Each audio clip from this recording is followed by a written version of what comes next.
this thing on? No. Whoa! Okay, sorry. Woo. Well, the Royals Rally was a lot of fun. Thank you for coming with me. Yeah, I had a good time. welcome. Yeah. And Glad, shout out to everyone that was there that saw us, and it was a good time. It's one of those things where I wish I would have gone to all of them in recent memory. Like, I wish I would have been going to all of these Royals rallies in the past years. Last time I went to a Royals rally was, I think, 2012, because we had the All-Star game there in Kansas City, and that was a big year for the Royals in general because we were kind of up and coming. And I remember 2012. That was our time, baby. Yeah, it was a good year. And it was, I think it was at Bartle Hall. It was either at Bartle Hall or the Overland Park Convention Center. I can't really remember which, but it was a big open room. There's a lot going on. I just remember, I think I did the thing where you throw a ball at like a Velcro wall or something. Like, I was young. I was like 14. I had a good time with my friends. I just went with my friends. Yeah. But yeah, this year it was really fun. We kicked it off by doing some little TikTok games, standing in line, which you guys will have to stay tuned to see some of those. Not only standing in line in like 8-degree weather. It was cold. I'll be honest, I was not cold. That's me being a running hot person, but He's a tough guy. I don't think, maybe one time I thought about how I was cold, and it was whenever I was trying to get my hand warmers activated and I'm shaking my hands in the cold. Like, that's the only time I thought that it was actually kind of cold. Slugger was harassing me per usual. But dude, those bobblehead mascots. So I want to talk about those bobblehead mascots because if you're there, you know, but they had bobblehead mascots of players and former players. So George Brett, Vinny Pasquantino, and Salvador Perez. But I didn't know this was a thing. Moses did. But we walked into the stadium, into the gates, and it caught me off guard. I was like, whoa, what is going on over there? So naturally, you got to go get a photo. But oh, yeah. I literally said out loud, I was like, Salvador Perez! And a bunch of people were like, and then, oh, it's the bobbleheads. Yeah, that ended up, I mean, we ran into them many times throughout the day, but that ended up being one of the like funniest parts of the day for me because it's just like these massive bobbleheads basically wandering around. It was great. The Royals did a great job making those costumes. Those are great outfits. But yeah, the day kind of, once we got inside, we did a bunch of stuff. They had a bunch of fun activities. Also, shout out Heather. You know who you are. Yes. She was the first person ever to recognize me in public. And she says, I just hear, Moses, everybody loves Royals. I follow you on TikTok. And I was like, yes, oh my gosh, do you want to be in the video? So, yeah, that made my day, honestly. Yeah, but then there were some other things. Oh yeah, go ahead. I was going to say, that was awesome. And we appreciate you, Heather, because you, like Moses said, you're the first person that isn't in our kind of inner circle that has kind of been like, I know who you are. So validation, motivation, we appreciate you and hope you had an awesome time at the rally. And Heather, your opinion is now held in higher regard. So if you leave a comment and you say something, hey, your word is the Bible at this point. So yeah, there was a bunch of other random things we did, like they had like the little arcade style basketball game, which we sucked at, and then and they had party putts, which shout out party putts.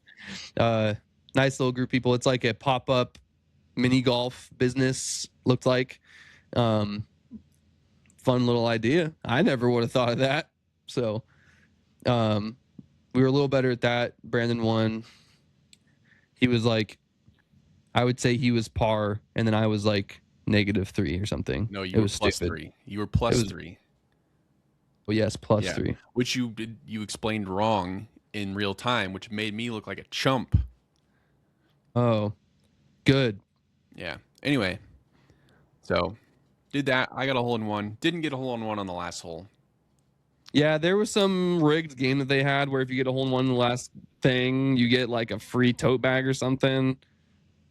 It's rigged, man. They rigged it. We all know they rigged it. But we toured You the said team it. store, Yes, we did.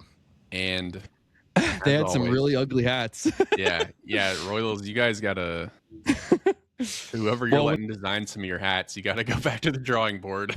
'Cause yikes. yeah, we thought it'd be a fun game to try to find each other the ugliest hats, and very quickly we It wasn't had too hard. many to pick from. It wasn't hard. But obviously there were some good ones as well.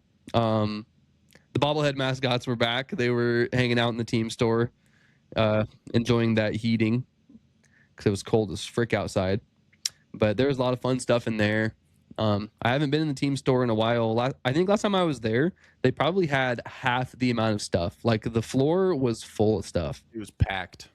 Yeah, lots to choose from. But then from there, we kept walking. They had a few different exhibits. Like they had a little Hall of Fame exhibit that we have been coining the Small of Fame. Well, we got to go in the visitors clubhouse, and that's where it was. Yes, that was pretty cool. You know, so whenever the teams visit, you know, that's where they all poop.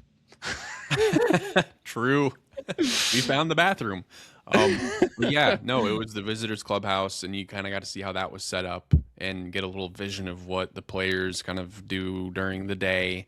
But they were touting this Hall of Fame exhibit, and you know, if you've been to Kauffman Stadium out in left field, they have a really awesome Hall of Fame out there that got to check out if you haven't. But they're like, we're gonna have some of that exhibit down there for you, and it was like, wah, like. There was literally like 4 items. There was 5 items. Sorry, dude. Sorry. You walk in and there was a bobblehead of Slugger that had a Jewish jersey. Yeah, Crazy. Jewish heritage bobblehead. Yeah. Then they had a gold glove, which was cool, like the actual gold glove trophy that players get when they win. You could hold the gold glove. That was pretty fun. They had like a Michael Garcia like glass thing. They had a Bobby Witt Jr. glass enclosure. And then they had a really, really old batting helmet and something else like batting gloves or a cleat or something. Yeah. I don't really know what all of those, the significance. I didn't actually read any of it because it was so, honestly, no offense, Royals, it was a bit underwhelming. If there's any feedback I have from the whole day, I think you'd agree that was probably the only thing they could have done a little bit better. But well, they did. I would say, yeah, I would agree with you. I would say if you're going to have, I mean, you're doing it at the stadium now, right? So if you're going to pull out the Hall of Fame exhibit items, just open up the Hall of Fame. Yeah. How hard is it to just cone off a walkway directly to the Hall of Fame and then back? And then while they're walking, they get to have a view of the construction that's happening on the fences. Like, in hindsight, you know, they probably would agree with us, but at the same time, maybe they didn't have enough volunteers or something. Who knows? Yeah. It's a big event. So, which we did get to see the construction up close because we were, along with being in the visitors clubhouse, we got to go into the visitors dugout and kind of see what that looks like. Super cool, awesome moment, by the way. I've never actually been, I've gotten to walk up the stairs onto the field before, but I've never gotten to be in either of the dugouts. So that was a pretty surreal moment. And then from there, we went to, then from there was the press room. One of the most memorable moments. And here I am thinking that we're about to get one of the greatest little clips for our podcast ever. You know, we can sit down in front of the microphones. We can do a little intro for Everybody Loves Royals, have that in our back pocket for whenever we want to have that. And I noticed that the microphones are on. Okay. So you sit down, you're in a press room. You sit down and the microphones are on. I genuinely lean forward and ask the question, is this thing on? To which it was, and the usher says, no, waving me off like I just committed a felony. And okay, what did I do wrong there? Like, I walk into a press conference room and the microphone is on, and I ask the question, is this thing on? And I get yelled at. Yeah. So usually with you, it's okay to be. It's like, okay, Moses, what are we doing? But in this instance, I'm like, you open up the press room, you allowed people to sit up where the interviews happen, where they take questions. Naturally, you're gonna want to talk because that's what you see. So I don't know why you had hot mics if you didn't want people to do it. Like how, and you mentioned this. So how, and I know we're not little kids, but if you're a little kid, how awesome would it be to be able to go and sit in the press room where you see player and coach interviews and be able to be like, hey, I'm saying something into this mic that my favorite player talks into. That's a memory. But instead, you got old guy with no sense of humor that's like, no, how dare you speak into the mic that's right in front of you in the place that we allowed you to sit. Yeah. Yeah, the place that you allowed me to sit that was falling apart. I touched the table and it was falling apart. Like, okay, that's just something that, I mean, we all understand. All it takes is one stupid person to sit down and start cussing up a storm or something stupid, and then it ruins the fun for everybody. They have to turn off the microphones now. But if that happens, kick that person out. Let the kids have their fun. Close the doors. Oh no. Obviously you don't want kids screaming into the microphones or anything, but it is what it is. It was just a funny moment. It was a great. You couldn't kill my vibe. I mean, you couldn't have done anything to kill my vibe. I was having. It ended up like getting a great moment anyway. It wasn't the moment we were trying to get, but it was perfect. But speaking of press conferences, Royals held a round table of their own with the Royals front office. And they did some with the players too, but we stuck around, or we made a point to go watch the front office speak, and they did that in the Diamond Club, and we got front row seats. Yeah, that was shocking because we walk right in the front door, and I look at the clock and I say, the round table is starting in like 60 seconds. You want to just go sit down right now? We walk up and we notice that the entire area is just open. Not a single butt is in one seat. And we think to ourselves, like, is this like the VIP area? I ask the cameraman, and he's like, oh, you're fine. So we literally just go and get front row seats, and it was really cool. And I said it in our short, which if you haven't seen the short, go watch it right now. It is a great recap. I think it's super funny. But you really can see, like, one of my favorite parts was that round table. I would have paid just to go to that. Like, if the Royals sold tickets to go get a front office round table, I would go to it. And we were talking in post of that rally short that we made. It's obviously super fun to see the players talk, and the players are the players. They're kind of the image of the team. However, they are, like, as much as you want to say it, they're just independently contracted people that are good at their job. And the front office is more so the Royals. So you have the Royals and you have the Royals players. And if you want to hear about Royals news and kind of see where they're at, that front office roundtable was where you want to go. And we have almost limitless material to talk about because we were taking notes, and super insightful, really fun to listen to. So who was at the roundtable? Great question, Brandon. Let me answer that. So Ryan Lefevre hosted it, which he does, Ryan from the broadcast. He hosts a lot of other just various Royals things. He's great at what he does. The voice of the Kansas City Royals. That might be Denny Matthews, but it's okay. Anyway, so Royals manager Matt Quatraro, Royals general manager JJ Piccolo, new to Kansas City, president of business operations Cullen Maxey, and owner John Sherman. And they all had a lot to say. So where do you want to start on this, Moses? So let's start how they started. They kind of went from back to front. Started with Matt Quatraro. They asked him a handful of questions, and it wasn't questions really, as more so of like, this is what's kind of been the talking points. What do you have to say about it?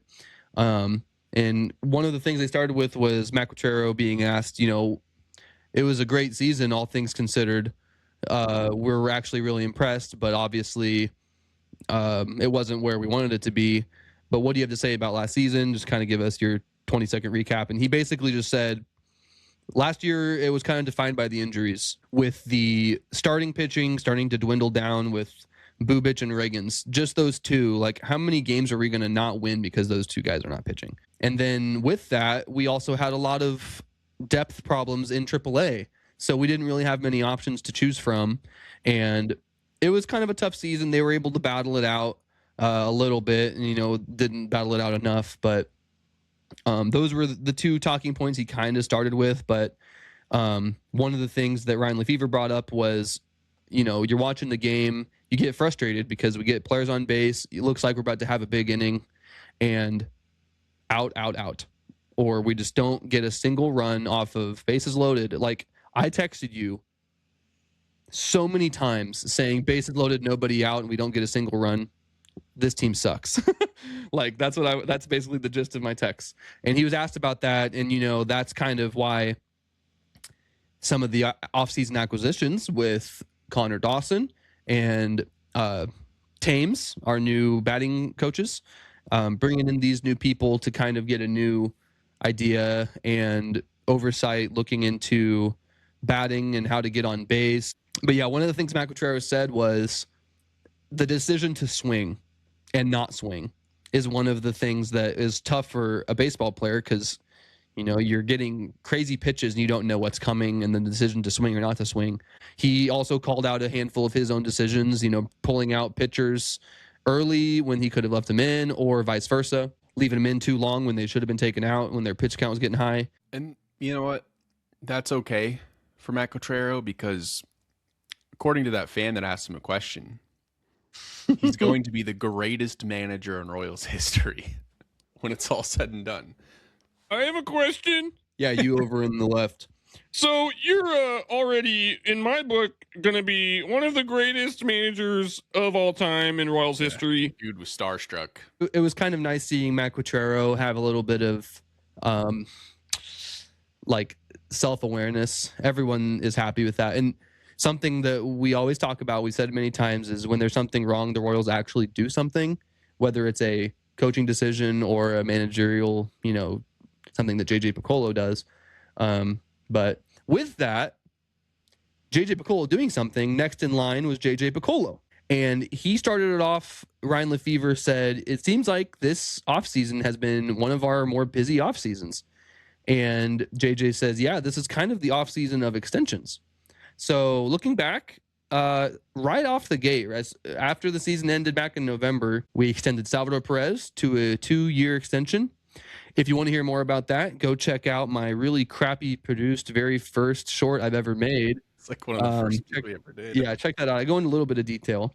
And then later on next month in December, mid-December, we extended Maikel Garcia, the third baseman of the Royals' future, to a 5-year extension. Freaking awesome. Go check out that short that I made that is way better produced. It's actually good. Super fun to learn a little bit extra. But Maikel Garcia, very, very good extension by JJ. Shout out. Early January, we extended Matt Quatraro to a 3-year deal with an option for 2030. So we really are locking up our identity. JJ, he talked all about it, saying, he's perfectly in line with our vision. Everything he does is what we would do too if we were in charge. So Matt Quatraro is our manager, and he's going to be the greatest manager of all time, apparently. And if you want to learn more about the Matt Quatraro signing, we talked all about it in ELR episode 10. So go check that out right now if you want to learn more about Matt Quatraro. And then last but not least, one day before the Royals rally, we signed an extension to one of our most important players. And it's funny because the guy in front of us in line at the Royals rally says, I have a conspiracy that the Royals purposefully hold out on announcing one of the bigger things so that there's something big right before Royals rally to get all the fans all hyped up. Which, if that's what it takes, okay, do that every year. Because last year we signed Carlos Estevez right before the Royals rally, and then this year we officially signed Vinny Pasquantino to a 2-year extension. And it's a really funny number. The Royals said, we think you're worth $4 million, and Vinny Pasquantino said, I think I'm worth $4.5 million. That was not good, and it was going to lead to an arbitration hearing, which they were able to avoid by signing Vinny to a 2-year, $16 million contract. Now, that's with all the incentives, but if he reaches that, that's double what the Royals originally said his value was.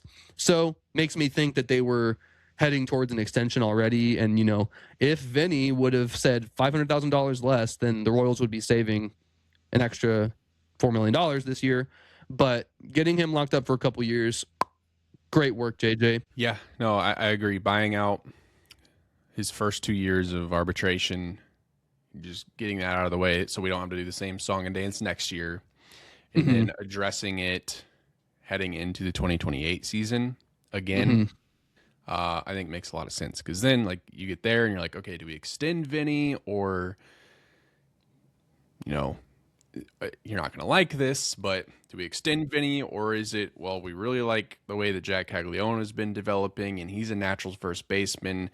Vinny Pasquantino's value isn't going to be any higher. Do we move Vinny Pasquantino to get something else in return and move Jack Caglione to first base? There's a lot of elements there, because I know a lot of people have been like, oh, why didn't we sign him to a long-term extension? And I would love that to happen, because I would love for him to be here his entire career if that can happen. But I think get this done. It's not saying they can't work something out in the future, but there's also a lot of variables going into this. Yeah.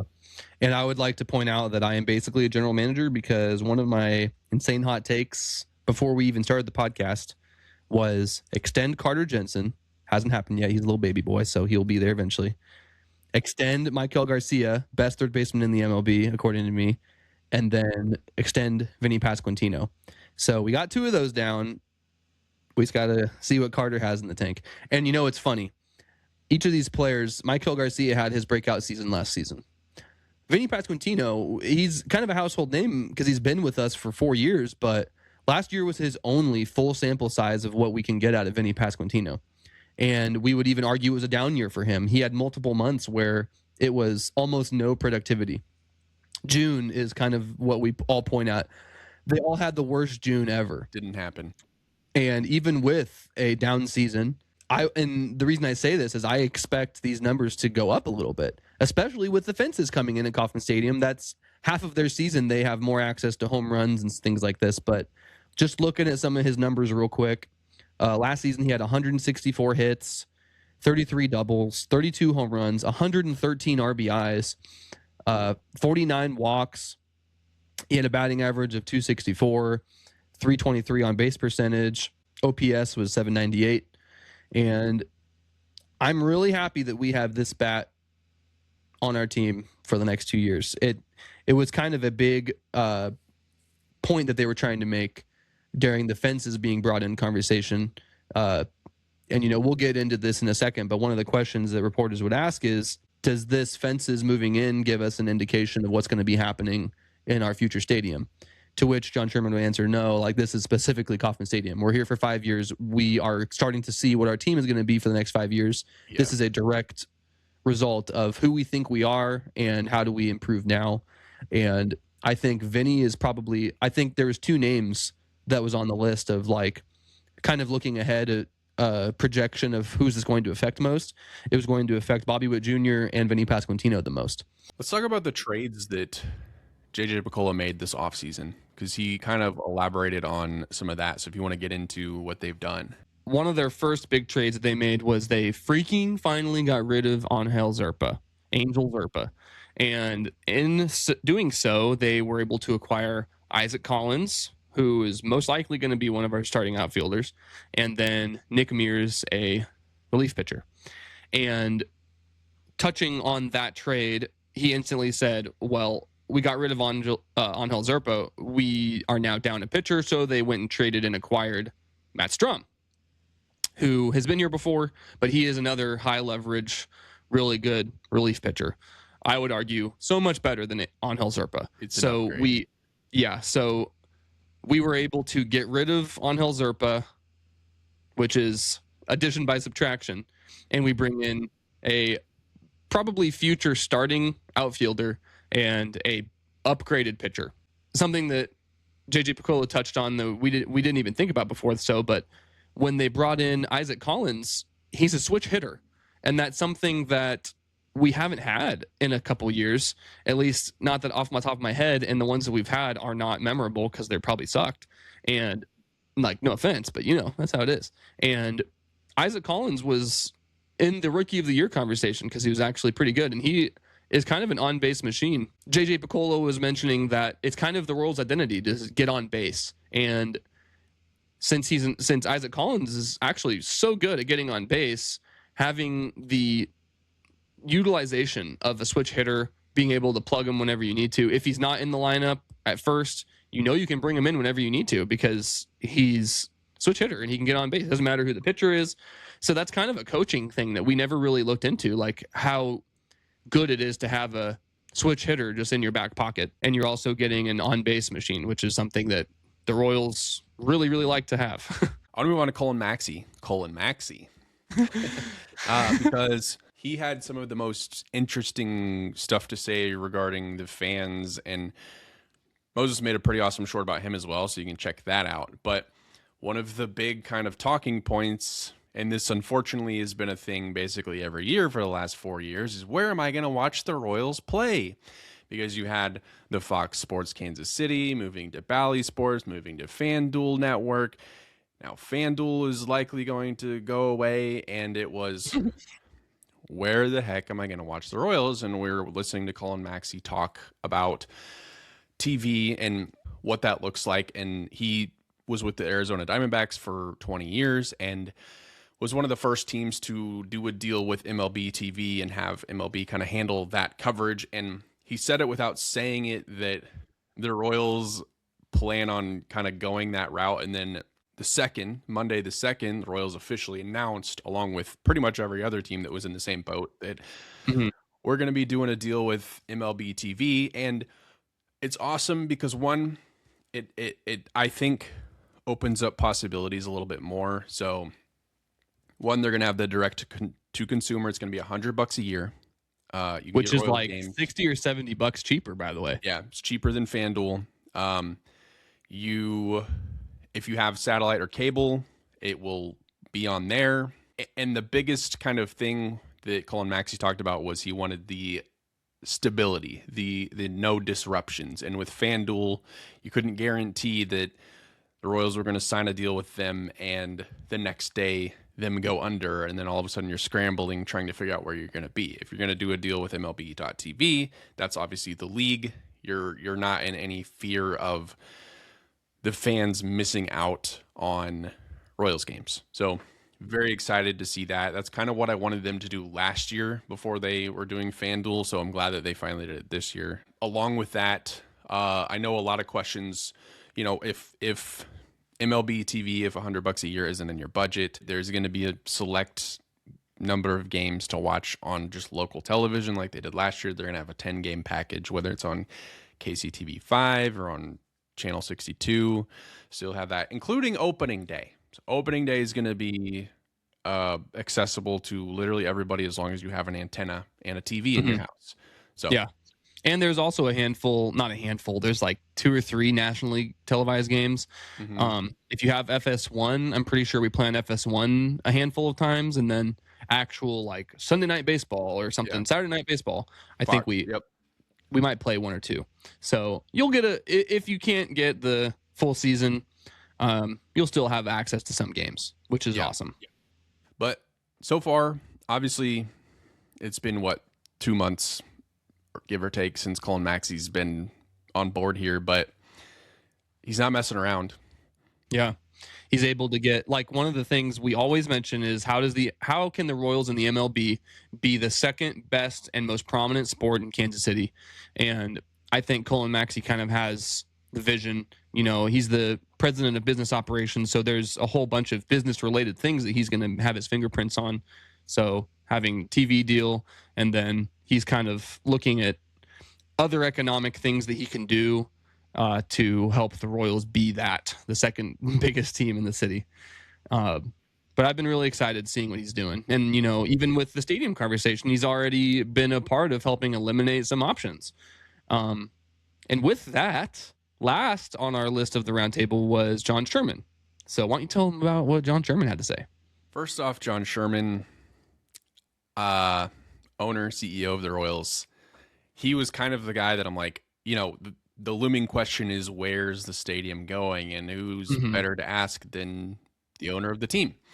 And there's a lot of, I think for me, my takeaway was that he probably put a lot of people at ease because it hasn't been smooth. They're North KC, those negotiations stopped. They just took Asperia off the table in Kansas. And then, you had the no vote in 2024 with the Crossroads, and if you're kind of like, oh, they're going to move. And my big kind of takeaway was the Royals are not leaving KC. I never felt like they were, but he wanted to fulfill Ewing Kauffman's dream. That was what he said, of having the Kansas City Royals in Kansas City forever. So he has no intention of going to Nashville or pick another random municipality. He said for that to happen, that would have to be somebody else. That would be different ownership for that to happen. So if you're like, oh, they're going to Nashville, stop. If anybody tells you they're going to Nashville, don't listen to them. So they don't know ball. They don't know ball. The goal is, he talked about baseball being the heartbeat of the summer and how there's, 81 nights a week and furthermore, 365 days a year. How can we have the biggest economic impact in the community and how to help the Royals? Something that was interesting to me, Moses, he was asked, we've talked about all these locations and we have our stadium short. You can check that out.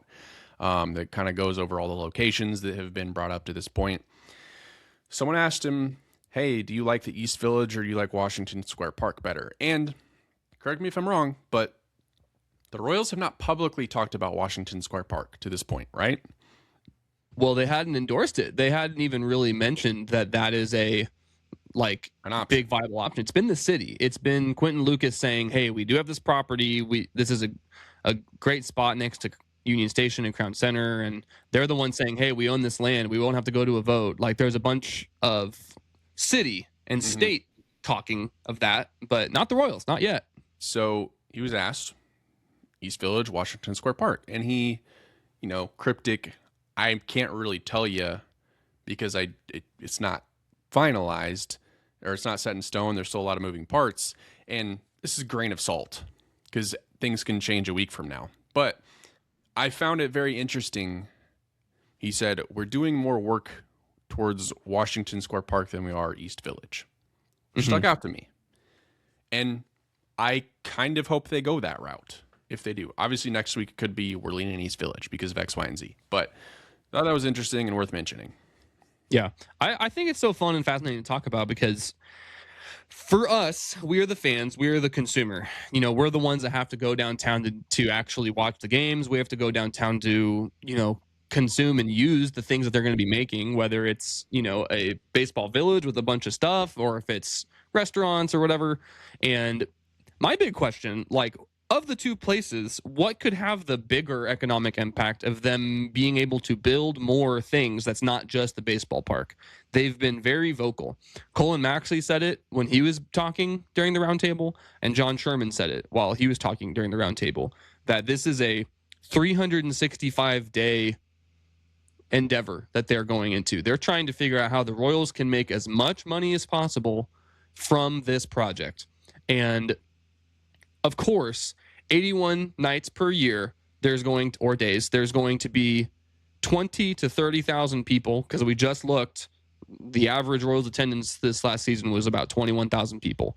21,000 people being downtown is going to affect the growth and money flow of downtown regardless. I remember the conversation of East Village. They said that they weren't sure about starting up a new baseball district and a whole new area because they didn't really want to have to compete with the Power and Light district just a couple blocks away.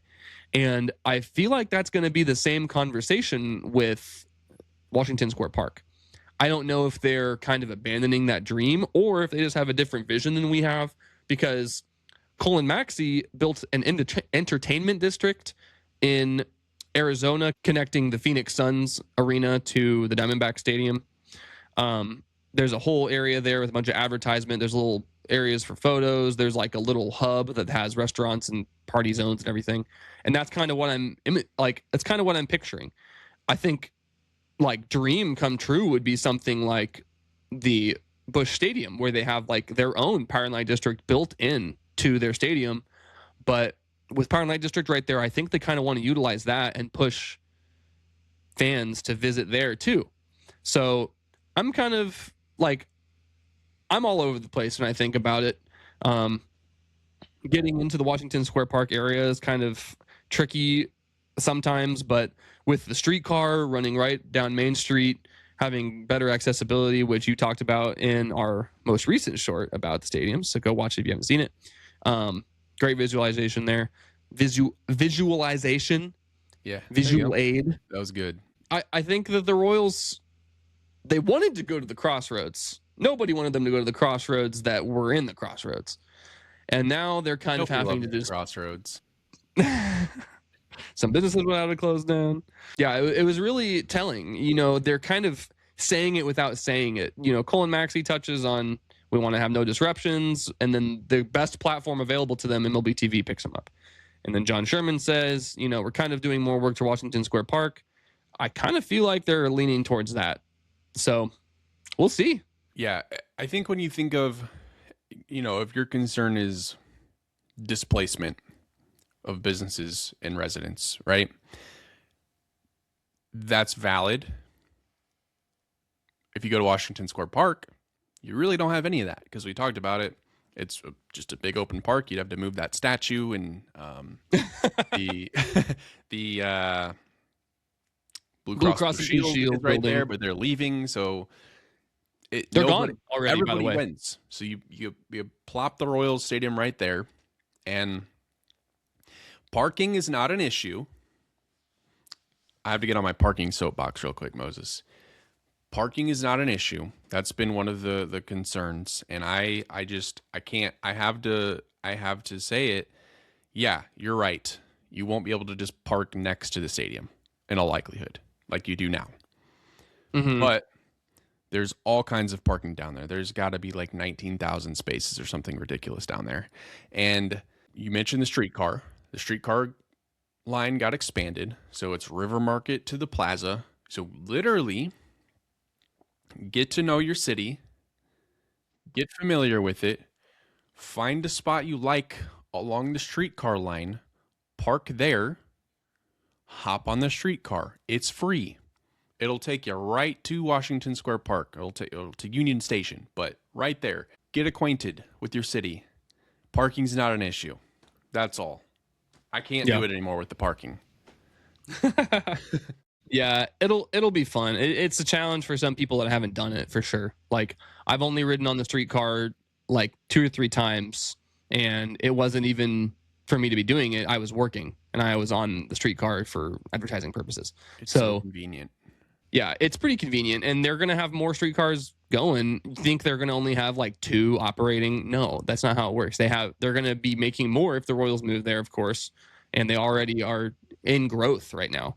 It is February, and if you're a baseball fan, that is a great month for you, because spring training coming up. Yes, sir. Pitchers and catchers are going to be reporting next week. Ooh. And games are going to be starting in about 2.5 weeks. So, you know, Royals Rally was kind of the send-off, if you will, for the season to get started. And we're here. And March 27th will be here before we know it. But so got a lot to we're going to be talking about meaningful games with roster decisions, who's coming up, who's going down. And within spring training this year, every 3 years, if you are aware, the World Baseball Classic takes place. That is the World Cup of Baseball, essentially. And that is March 5th through 17th. And Moses, we have 7 Royals players this year that are participating. Yeah, that's the second most amount of Royals players that have ever gone to the World Baseball Classic, just behind 2023. So it's pretty crazy. I'm looking at the list, and there's only 1 player playing for Team USA. So out of this list, we have Bobby Witt Jr. going to USA. Salvi and Michael Garcia are playing for Venezuela. Vinny and Cags, they're going to play for Team Italy. Lugo is going for Puerto Rico, and Estevez is playing for the Dominican Republic. And that being said, the meat of spring training is probably going to look a little bit different. And there's pros and cons to that because there's a lot of players that, you're not sure if they're going to make the roster. You want to give them a chance. And this is kind of how some people get discovered. I don't remember what country this guy played for. He was a pitcher, though. And they were pitching against Japan. And the pitcher was not a pro baseball player. He was an electrician. That was his profession. But he struck out Shohei Ohtani. That's so good. Yeah, it's awesome. It's a lot of fun. I love watching the World Baseball Classic, like thinking back to the year where Eric Hosmer played, and it was kind of the Andrew Jones. Is it Andrew Jones? Is that his name? Adam Jones. Yeah, it was kind of the Adam Jones, Eric Hosmer year. Trey Turner was on that team. Mike Trout was on that team. That was a really fun year to watch. But having our pitchers in there this year, or I'm sorry, having our players in there this year is going to be a lot of fun to watch. Obviously, we're cheering for Team USA, but if you want to cheer for Venezuela or Italy, Puerto Rico, or Dominican Republic, knock yourself out because we got some players on those teams. I would probably say if it's not USA, Venezuela or Italy got my second place vote. But yeah, spring training is going to look a little bit different. So stay tuned. We're going to be talking all about it. Okay, I'm gonna spell you a name. I want you to pronounce it. Ready for this? Let's hear it. Punxsutawney.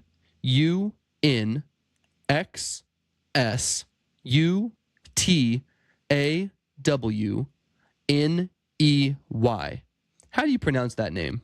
Punxsutawney? Punxsutawney? Punxsutawney? Yeah. It's Punxsutawney Phil, bro. Punxsutawney Phil announced 6 more weeks of winter. Shout out Phil. No, actually, screw you, Phil. What do you know? Yeah, what do you know? He doesn't know ball. That groundhog did not want to be there, man. I know. The Independence Avenue Bridge has claimed another vehicle.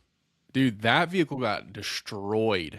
Bro. And from what I saw, the guy's okay. He hurt his hand. Yes, no injuries. I wouldn't be laughing if he got hurt, but look at that, dude. Yeah. Brendan, do you have anything else to tell the fine people? USA. The Olympics are coming up. Go Team USA. Winter Olympics are superior. Let's go. Ooh. What's your favorite Winter Olympic activity? Half pipe. Oh, yeah. All right. Peace out, people. See ya. See ya. Peace.